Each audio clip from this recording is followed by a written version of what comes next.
प्यारे बच्चों, अक्सर आपकी शिकायत होती है कि सर कर्म कारक और जो संप्रदान कारक उसमें हमसे गलती हो जाती है। गलती आप क्यों करते हो? क्योंकि अगर बात करते हैं हम कर्म कारक की और संप्रदान कारक की, दोनों ही कारक में कोई विभक्ति चिन्ह आता है। कर्म में भी कोई विभक्ति चिन्ह आता है और संप्रदान में को और के लिए दोनों आते हैं। तो जी कहां पर को आएगा वहां पर संप्रदान होगा, कहां पर को आएगा वहां पर कर्म कारक होगा।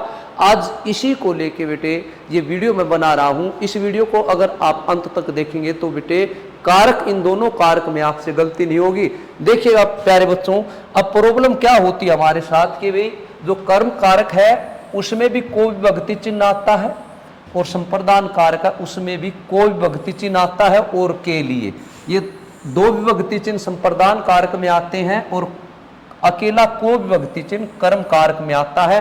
तो आप कैसे पहचान करेंगे कि जो उदाहरण दिया जाता है पेपर में कि किस में कर्म कारक है और किस में संप्रदान कारक है? इसके लिए सबसे पहले कहते ना कि भी एक बेस, कि बेबी को बेस पसंद है तो आप अपना बेस क्लियर कीजिएगा। तो कर्म कारक की अगर हम बात करते हैं तो कर्म कारक कहां पर होता है? आपको कर्म कारक की परिभाषा आनी चाहिए, अर्थात जिस पर क्रिया का असर पड़ता है, जिस पर क्रिया का असर पड़ता है। असर पड़ने का मतलब भाई प्रभाव कह लो, जिस पर का मतलब जिस शब्द पर क्रिया का असर पड़ता है उसे कर्म कारक कहते हैं। और संप्रदान कारक जिसके लिए क्रिया की जाती है। तो जिसके लिए क्रिया की जाती है उस वहां पर क्या होगा? संप्रदान कारक। बेटे उदाहरण के द्वारा देखते हैं एक बार इसको कि भी कैसे होगा ये। तो देखिएगा बेटे आगे बढ़ते हैं। कर्म कारक जैसे उसने बोला रवि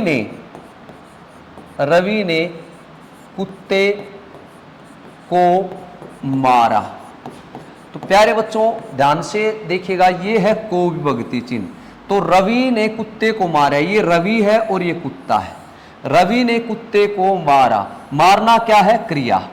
ठीक है भाई, अब ये मारना है क्रिया और इसका असर किस पर पड़ा? कौन मरा? अभी कुत्ता। तो कुत्ता बेटे आपका जो कुत्ते पर असर पड़ा वो है आपका कर्म बेटे।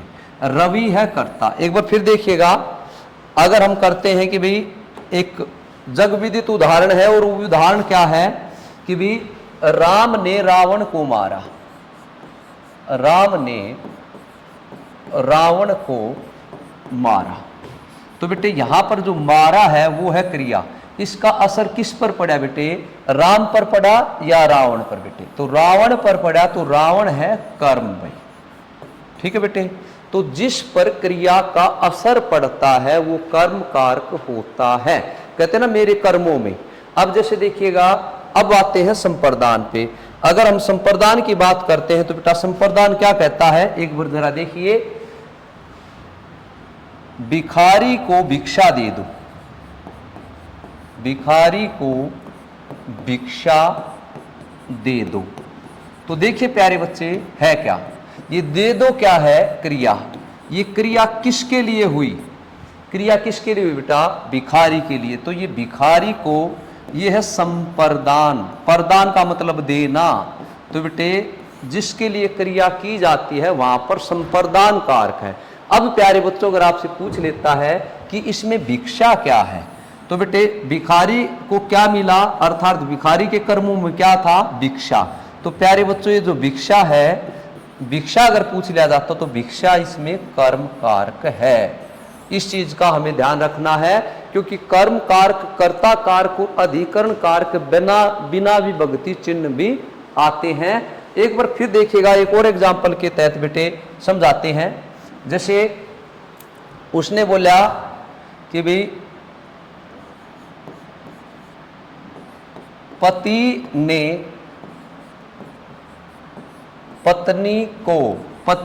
पत्नी को केक खिलाया। ध्यान से बेटे, पति ने पत्नी को केक खिलाया। प्यारे बच्चों ये खिलाया जो शब्द है ये क्या है? ये क्रिया है। ठीक है, ये क्रिया किसके लिए हुई भाई? देखिएगा किसके लिए हुई, या अब देखिएगा किसके लिए हुई ये क्रिया? पत्नी को। किसको खिलाया? पत्नी को। तो पत्नी है बेटे संप्रदान। और प्यारे बच्चों क्या खिलाया? केक। ये केक क्या है? कर्म कारक। तो बेटे असर किस पे पड़ा? वो पत्नी ना पूरे केक को खा गई, पत्नी ने पूरा केक खा लिया, तो केक के कर्मों में बेचारे के में खाना ही लिखा हुआ था। तो बेटे पति ने पत्नी को, अब क्रिया किसके लिए होगी? पत्नी के लिए। तो ये है बेटा आपका संप्रदान कारक। और जब दोनों एक ही वाक्य में संप्रदान और कर्म कारक आते हैं तो संप्रदान के साथ को लगेगा और बेटे कर्म बिना विभक्ति चिन्ह के आएगा। एक बार फिर देख लीजिएगा, अगर उसने ये लिख दिया कि भी राहुल ने रवि को पीटा, ध्यान से देखो बेटे, राहुल ने रवि को पीटा। पीटना क्या है? क्रिया। अब ये किसी के लिए नहीं हुई, ये पीटना क्या है? क्रिया। किस पर असर पड़ा? रवि पर। रवि है कर्म भाई, राहुल क्या है बेटे? करता है। अगर इसकी जगह होता बेटे मोनिका को चॉकलेट दे दो, मोनिका को चॉकलेट दे दो, तो दे दो क्या है? क्रिया। ये क्रिया किसके लिए हुई भाई? मोनिका के लिए। तो मोनिका है संप्रदान और प्यारे बच्चों चॉकलेट क्या है? चॉकलेट है कर्म। ठीक है भाई। तो उम्मीद करता हूं कि आपके समझ में आ गया होगा। अगर नहीं आया तो बेटे एक बार कमेंट बॉक्स में डाल देना, दोबारा करा देंगे। जय हिंद, मुस्कुराते रहिए।